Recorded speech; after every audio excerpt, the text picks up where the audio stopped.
Hello friends, RK computer class में आप सभी का स्वागत है। आज की वीडियो में हम मैथ और रीजनिंग के प्रैक्टिस सेट 6 के बारे में डिस्कस करेंगे। इससे पहले 5 प्रैक्टिस सेट आ चुका है। यदि आपने वो वीडियो वॉच नहीं किया हुआ है तो आप उसे प्लेलिस्ट में वॉच कर सकते हैं, या प्लेलिस्ट इस वीडियो के एंड में यहाँ पे शो होगी, आप वहाँ से भी वॉच कर सकते हैं। तो आइए इस वीडियो को शुरू करते हैं। आज का पहला प्रश्न क्या है? एक व्यक्ति अपनी आय का 25% बचत करता है। अगर उसकी आय में 20% की वृद्धि हो जाती है और बचत समान रहती है तो उसके व्यय में कितने प्रतिशत की वृद्धि होगी, यह हमें ज्ञात करना है। तो आय कितनी मान लेते हैं? 100% है, तो इस 100% में वह 25% क्या करता है? बचत करता है। तो बचत उसकी कितनी हो गई? 25 हो गई। अब जब आय 100 है, बचत 25 है, तो व्यय कितना हो गया? 75 हो गया। अब कहता है कि यदि उसकी आय में 20% की वृद्धि हो जाती है, यानी कि 100 से कितना हो गया? 120 हो गया, तब बचत समान रहती है। आय में 20% की वृद्धि हो जाती है और बचत समान रहती है, मतलब बचत 25 ही रहती है। तो व्यय कितना हो गया? 120 में से हम 25 को घटाएंगे तो कितना हो जाएगा? 95। अब कहता है तो उसके व्यय में कितने प्रतिशत की वृद्धि हुई? पहले था 75, अब कितना हो गया? 95। वृद्धि कितना हुआ? 20 का हुआ। तो यह जो वृद्धि हो रहा है 20 का, यहाँ पे देखते हैं इसके बीच में कितने की वृद्धि हो रही है? 20 की वृद्धि हो रही है। तो यह 20 जो वृद्धि है यह इस 75 का कितना प्रतिशत है, ये हमको निकालना है। प्रतिशत निकालना है, 100 से हम गुणा करते हैं। तो 25 तियाँ 75 और 25 चौके 100 और 20 चौक 80, यानी कि 80/3 बराबर 3 दूनी 6 और 3 छक 18 और यहाँ पर 2/3 बच गया, यानी कि 26 सही 2/3, ये हमारा आंसर हो गया। तो ऑप्शन नंबर चौथा हमारा सही उत्तर हो गया। आइए दूसरा प्रश्न देखते हैं। टीवी सेट का मूल्य 30% घटने पर इसकी बिक्री 20% बढ़ जाती है। दुकानदार की आय पर इसका क्या प्रभाव पड़ेगा? तो इस तरह के प्रश्नों में जब एक बार प्रतिशत कमी हो और एक बार प्रतिशत वृद्धि दिया हो तो हम x + y + xy/100 का उपयोग करते हैं। x + y + xy/100 इस फार्मूले का उपयोग करते हैं। यहाँ x एक वृद्धि या कमी है और y दूसरी वृद्धि या कमी है। तो यहाँ पर देखिए ये कह रहा है कि 30% घटना मतलब कम होना, तो ये -30 हो जाएगा। अगर कमी है, अब यहाँ पे प्लस सभी में है, लेकिन अगर कमी हो रहा है तो उसके स्थान पे हम माइनस रखेंगे। तो -30 ये कमी हो रहा है और 20% बढ़ रहा है, यानी कि +20। तो x बराबर हम मान लेते हैं आपका क्या हो गया? 30 और y बराबर क्या हो गया? 20। तो अब यहाँ पे x के स्थान पे हम क्या रखेंगे? -30 और y के स्थान पे +20। और माइनस और प्लस का जब गुणा होगा तो यहाँ माइनस हो जाएगा। 30 × 20/100, शून्य से शून्य कट जाएगा। यहाँ 20 में से -30 में से अगर हम 20 को घटाते हैं तो -10 बचता है, तो यहाँ -10 हो गया। और यहाँ पे 3 × 6 -6 बराबर -16। अब ये जो माइनस आया, माइनस का मतलब कमी, यानी कि 16% की कमी। माइनस का मतलब होता है कमी। जैसे यहाँ पे माइनस का मतलब क्या है? घट रहा है, मतलब कमी हो रहा है। वैसे ही यहाँ -16 का मतलब 16% की कमी होगी। तो हमारा आंसर क्या हो जाएगा? 16% कमी, यानी कि तीसरा ऑप्शन हमारा सही हो जाएगा, 16% घटेगी। तो आइए नेक्स्ट प्रश्न देखते हैं। तीसरा प्रश्न देखते हैं। 6/50 बराबर √x/200। इसमें हमको x की वैल्यू प्राप्त करनी है। तो यहाँ पे देखिए 6/50 बराबर √x/200। तो 50 चौके 200 और 6 चौक 24, यानी कि √x बराबर 24 वर्क करेंगे, यानी कि यहाँ x हो गया। x बराबर 24 का स्क्वायर। 24 का स्क्वायर कितना होता है? 576, यानी हमारा आंसर क्या हो गया? 576। दूसरा ऑप्शन सही हो गया। चौथा प्रश्न देखते हैं। 753 × 753 प्लस में 247 × 247 माइनस 753 × 247। इसको अगर आप ध्यान से देखो तो यह एक फार्मूला लिखा हुआ है। यहाँ पर लिखा हुआ है a² प्लस में b² माइनस ab अपान, यहाँ पर लिखा हुआ है a³ प्लस में b³, यही लिखा हुआ है। अगर यहाँ पे हम a बराबर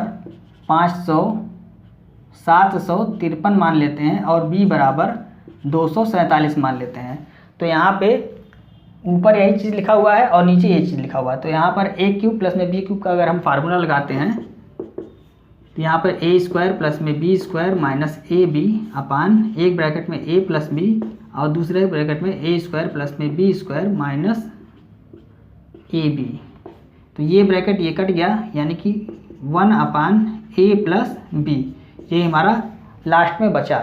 और a इक्वल टू क्या है 753 और b बराबर कितना है 247। इन दोनों को ऐड करेंगे तो 0 0 और यहाँ 10, यानी कि 1000। 1/1000 बराबर 1/1000। 1/1000 कैसे आया, यहाँ पर 1/a की वैल्यू कितनी है 753 प्लस में 247, यहाँ पर b की वैल्यू है 247। जब ऐड करेंगे तो 1/1000, ये हमारा आंसर आ जाएगा। तो 1/1000 यानी कि ऑप्शन नंबर तीसरा हमारा सही उत्तर है। आइए नेक्स्ट प्रश्न देखते हैं। 5वां प्रश्न देखते हैं। एक संख्या और इसके 3/5वें भाग के मध्य अंतर 274 है, उस संख्या का 20% ज्ञात कीजिए। तो पहले हम संख्या ज्ञात करते हैं। संख्या मान लीजिए x है और x का 3/5 के बीच अंतर, यानी कि -x × 3/5, इसके बीच का अंतर कितना है 274 दिया हुआ है। अब इसमें गुणा करेंगे तो 5x और ये 3x घट जाएगा तो 2x हो जाएगा। 2x/5 बराबर 274, इसको काट देंगे तो 2 × 1 = 2, 2 × 3 = 6 और 2 × 7 = 14 और ये 5 इधर चला जाएगा। तो x बराबर हो गया 137 × 5। हम गुणा नहीं करेंगे, ऐसे रहने देंगे। अब कह रहा है कि उस संख्या का 20% ज्ञात कीजिए। तो संख्या हमको मिल गई 137 × 5। अब इसका हम 20% निकाल लेते हैं। तो 137 × 5 का 20% मतलब बटे 100। 20% है, प्रतिशत जब हटाना है हमको तो यहाँ हम बटा 100 करते हैं, क्योंकि प्रतिशत हटाना होता है तो 100 से भाग देते हैं और प्रतिशत लगाना होता है तो 100 से गुणा करते हैं। 20 × 5 = 100, 5 से 5 कट गया, हमारा आंसर आ गया 137। यही हमारा आंसर हो गया। ऑप्शन नंबर चौथा सही है। आइए 6वां प्रश्न देखते हैं।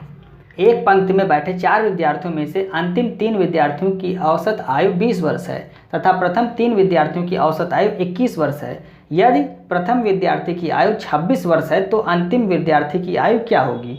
तो यहाँ पर देखिए 4 विद्यार्थी हैं, 1 2 3 और 4। कह रहा है कि अंतिम 3 विद्यार्थियों की औसत कितना है आयु 20 वर्ष है। तो यहाँ जो अंतिम 3 हैं इनकी जो औसत आयु है 20 वर्ष है। तो कुल आयु कितनी हो जाएगी 20 × 3 बराबर 60। ये टोटल आयु इन 3 विद्यार्थियों की हो गई। अब कह रहा है, फिर कह रहा है प्रथम 3 विद्यार्थियों की औसत आयु 21 है, यानी यहाँ से जो प्रथम 3 है इनकी औसत आयु 21 है। तो कुल आयु कितना हो जाएगा 21 × 3 बराबर 63। तो ये प्रथम 3 की कुल आयु हो गई और ये आपकी अंतिम 3 की कुल आयु होगी, जिसमें से कह रहा है कि प्रथम विद्यार्थी की आयु 26 है, यानी इस विद्यार्थी की आयु कितनी है 26 वर्ष है। ये हमको पता है, तो ये पता है और ये तीनों पता है। हमको क्या निकालना है, ये निकालना है। तो अगर हमको इसकी वैल्यू पता चल जाए तो हम इसमें से इसको घटा देंगे तो इसकी वैल्यू आ जाएगी अंतिम वाले की। तो यहाँ पर देखिए, यहाँ पे इन तीनों की वैल्यू पता है, जिसमें से हम इस पहले वाले की वैल्यू हम इसमें से 63 में से जब घटा देंगे तो दूसरे और तीसरे की वैल्यू मतलब आयु यहाँ पे बच जाएगी, वैल्यू नहीं आयु यहाँ पे बच जाएगी। तो हम 63 में से क्या करते हैं 26 को घटा देते हैं। 26 कितना है, हाँ 26 है। अब यहाँ पे जब घटाएंगे तो यहाँ हो गया 13, यानी कि 7 6 13 हो गया और यहाँ पे हो गया आपका 3 37 आ गया। मतलब कि इन दोनों की आयु कितनी आ गई 37 आ गई।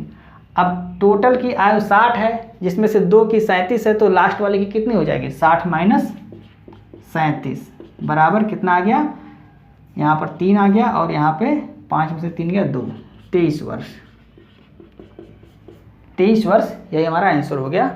आंसर नंबर पहला सही है। हमने क्या किया, अंतिम 3 की औसत आयु दिया था तो हमने अंतिम 3 की कुल आयु निकाल लिया, 60 वर्ष हो गया।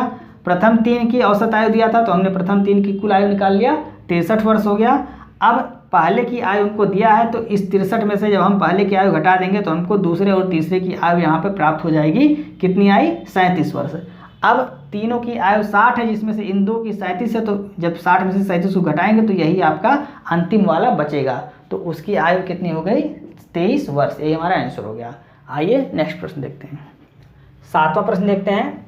5 मित्र P Q R S T एक पंक्ति में उत्तर दिशा की ओर मुख करके बैठे हैं। यस T और Q के बीच में बैठा है और Q R के तुरंत बाईं ओर बैठा है, P T के तुरंत बाईं ओर बैठा है, तो बीच में कौन है ये हमको ज्ञात करना है। तो 5 मित्र हैं, यहाँ पे बना लेते हैं 5 मित्र, 1 2 3 4 और 5, ये 5 मित्र हैं। अब यहाँ पे हमको ध्यान देना है कि बायां कौन होगा और दायां कौन होगा।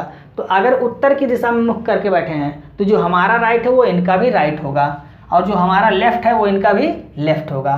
तो ये बायां हो गया और ये दायां हो गया। अब आगे देखते हैं, कह रहा है यस टी और क्यू के बीच में है।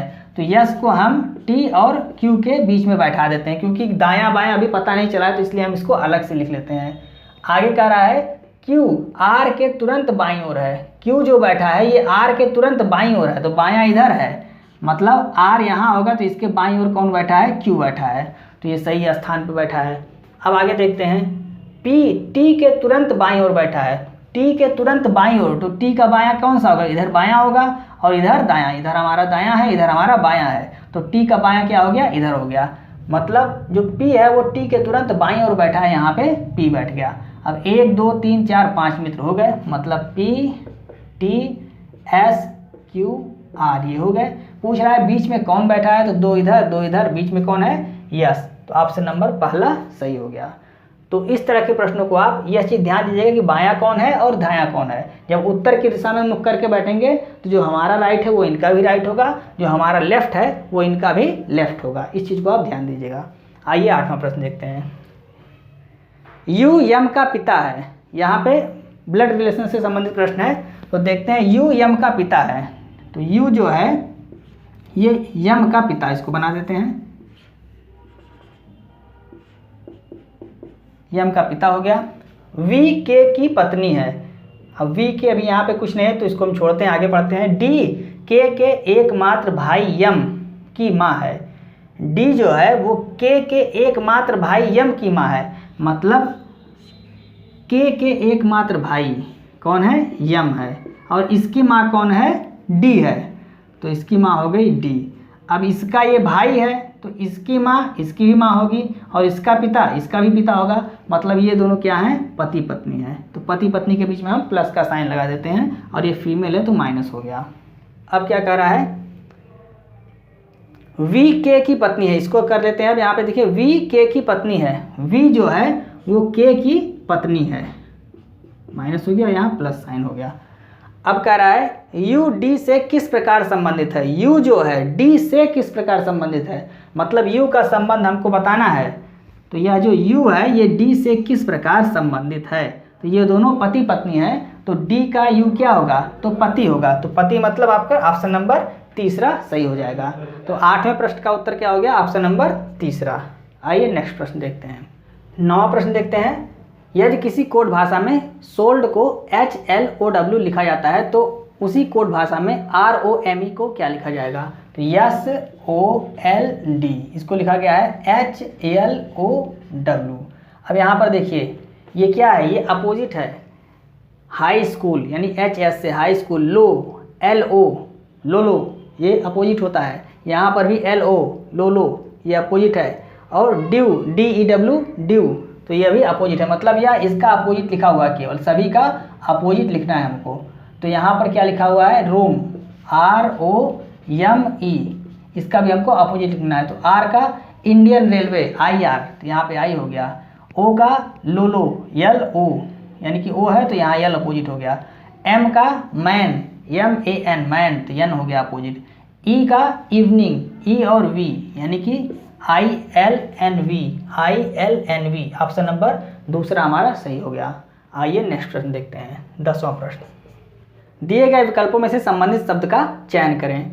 हिंदी देवनागरी से संबंधित है तो अंग्रेजी किससे संबंधित होगा, फारसी, ग्रीक, ब्रिटिश और लैटिन, तो लैटिन भाषा से संबंधित है कौन, अंग्रेजी भाषा। तो दोस्तों आज की वीडियो हमने प्रैक्टिस सेट 6 के 10 प्रश्नों को आपको समझाने की पूरी कोशिश की। उम्मीद है आपको समझ में आ रहा होगा। यदि आपको कोई प्रश्न समझ में ना आए तो आप कमेंट कर सकते हैं, जिसको हम आपको समझाने की पूरी कोशिश करेंगे नेक्स्ट वीडियो में।